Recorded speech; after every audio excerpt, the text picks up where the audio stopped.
are at Macy's, and introduce yourself. I'm Chef Mckee of the Roadside Kitchen Group.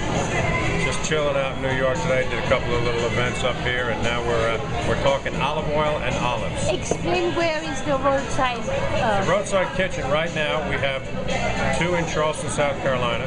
We have 1 in Charlotte, North Carolina.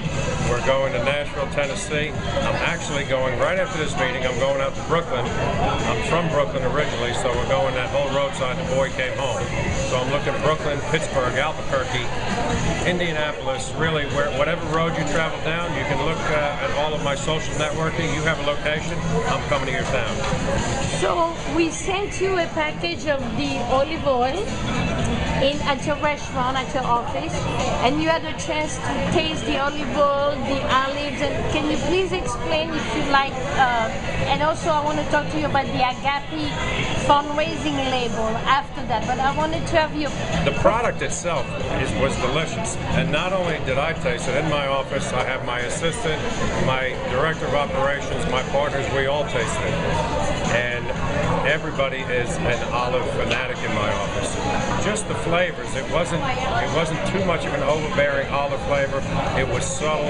It was great to drizzle on raw. It was great to cook with.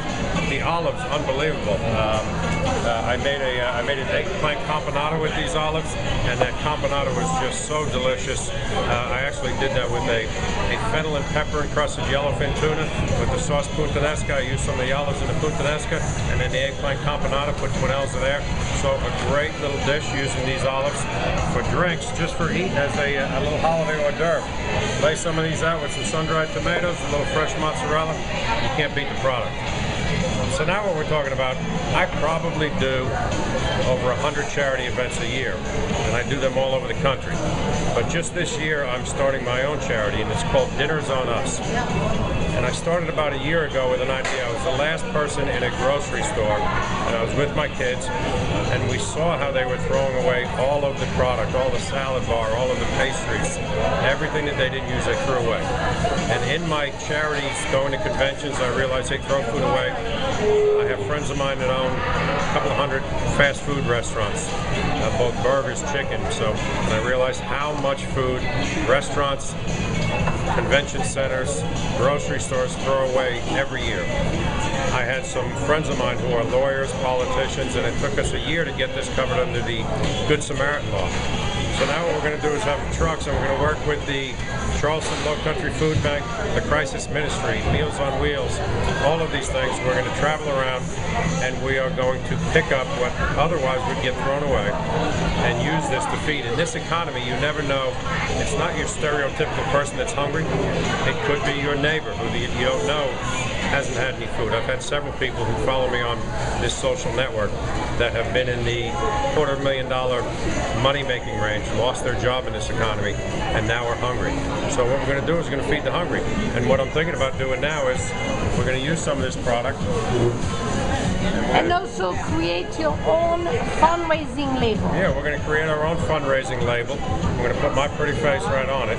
And then we're going to use this to, a little joint venture here, and use these great olives and this olive oil, create my own label, and then use this as a fundraising tool.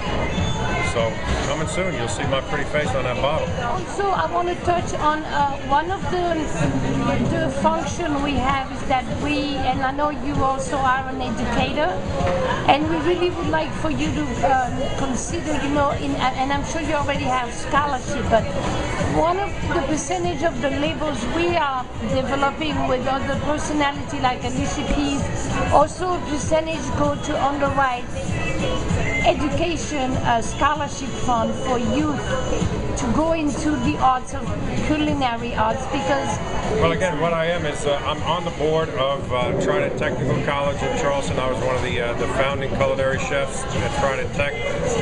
When I was in New York, I went to the New York Restaurant School, and in Charleston we have a School of the Arts. I also do a lot of charities where I go into inner city schools and I teach children. And a lot of people say, I ask, what do you want to be when you grow up? And they say, we want to be like you. And I actually have my own little mentoring program where I tell these young children, and they can be anywhere from 14 years old to college, and I say, if you want to follow me around for 3 days, and if you don't want to shoot yourself after those 3 days, then I'll take you into this mentoring program. And I think that we can't complain about the next generation unless we're ready to help them. My wife, my family, my assistants, everyone will say, Brett, you do all this charity, you have all these restaurants, and how do you have time to mentor these children? But I think that's what we do with it. We give a portion of the proceeds back to some of these and not keep it with one organization. We just find out who needs it at the time. It could be a culinary school, it could be an inner city high school, someone that is needy, someone that again, we have to pay forward in order to make the next generation good. So not only the charity dinner's on us, but we take a portion and we go to some of these schools and educate so that our next generation is better than the current generation. And so we will wait for your logo, and then we'll be hopefully rolling it out before the holidays. And you're going to see Chef Brett Mckee, Roadside Kitchens, olives, olive oil, can't beat it. Thank you. All right, I look forward to seeing you soon.